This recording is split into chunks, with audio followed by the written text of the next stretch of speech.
Hey, that's exactly right. And I'm here with Fire Chief James Wallace right now, who's about to give us an update live on the air. Hi, good morning, everyone. James Wallace, I'm Chief of the Baltimore City Fire Department. At approximately 3:41 hours this morning, our crews were dispatched for a report of a structure fire, the 2200 block of North Fulton Avenue. We arrived at 03:42, so they were here quick. We have the fire station right up on the corner. They were met with heavy fire conditions inside of a vacant dwelling.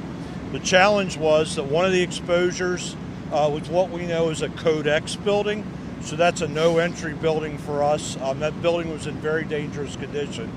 There was also a corner church that was an exposure as well. We believe by the time we arrived, that fire had started to make its way into both of those buildings. At 03:45, a working fire was declared, and then at 3:54, 4:12, and 4:35, subsequent alarms were dispatched for this as well. So right now we're at a 4-alarm fire officially. However, we've had additional special calls to kind of supplement a lot of the equipment that's here. There are no injuries to either fire department personnel or civilians. The fire is not yet under control. As you've heard me talk about before, once again, this has been a wind-driven fire. Crews were really challenged with the speed at which the fire was literally walking down the block, as well as embers being blown up to about 2 blocks away. So we've really had to address a very large area. We're going to continue to be engaged. This is an exterior operation fire. We have no interior firefighting going on. It's been a very safe operation. We do have mixed occupancies. So we have some of these buildings are occupied either with residents or with businesses. Some of these are Code X, some of these are just vacant. So multiple challenges here. We're going to be here well through the day, likely well into the afternoon hours. I'll stop there if you have any questions. It sounds like some of the homes were occupied. Were any rescues affected today? No, I'm not aware of any rescues haven't been affected. We're attempting to keep all the homeowners in one area so that we can get them Red Cross assistance. And I have the director of OEM with me.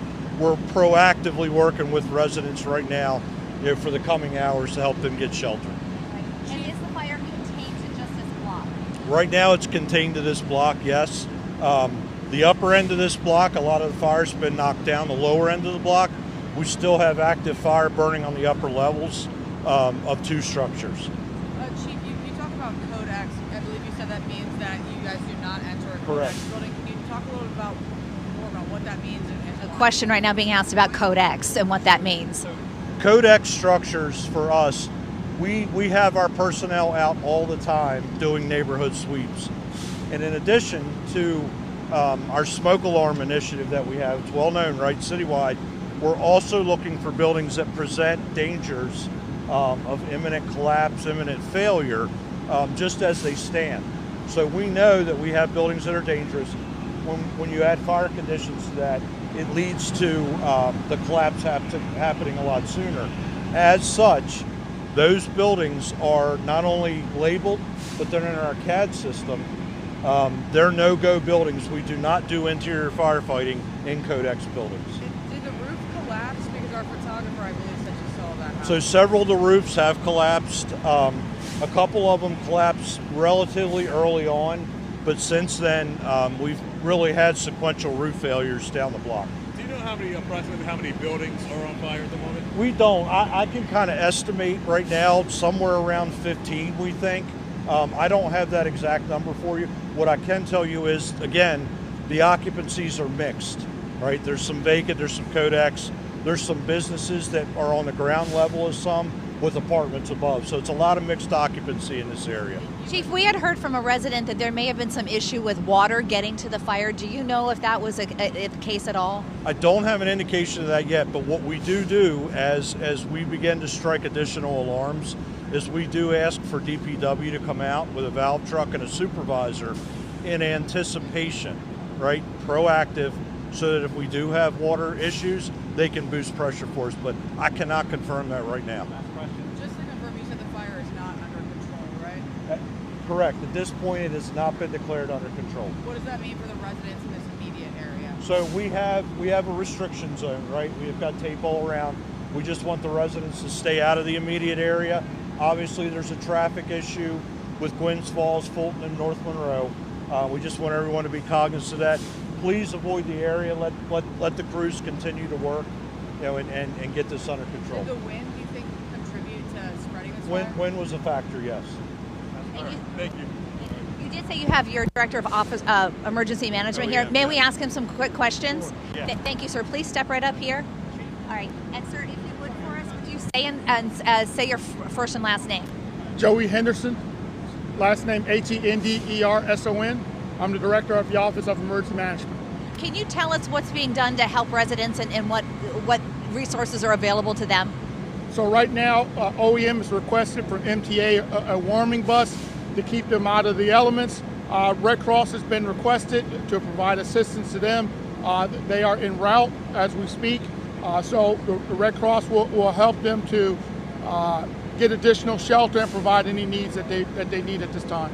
We just spoke with a man who owns the business on the corner of the Family Mart. He was in tears. He says it's the only business he has for his entire family, and apparently he has no insurance. What can be done for families facing this very same situation? Do you have any idea some of their resources? So at this time, we're focused on making sure that we take care of those residents that are being displaced.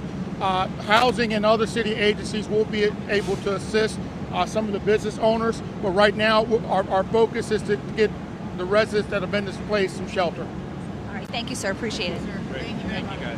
All right, that is the latest information that you just heard from Fire Chief James Wallace about this situation. And it's very interesting that he focused on those Code X buildings because of the Stricker Street fire that happened several years ago, where several firefighters were killed in that fire. They had entered a vacant row house that ended up collapsing and claiming several lives with that fire. So since then, the fire department has put in place safety measures to keep their personnel just as safe as possible. And as I step out of the way, I want to show you really what he's talking about. So you see Good Samaritan Christian Church there on the end.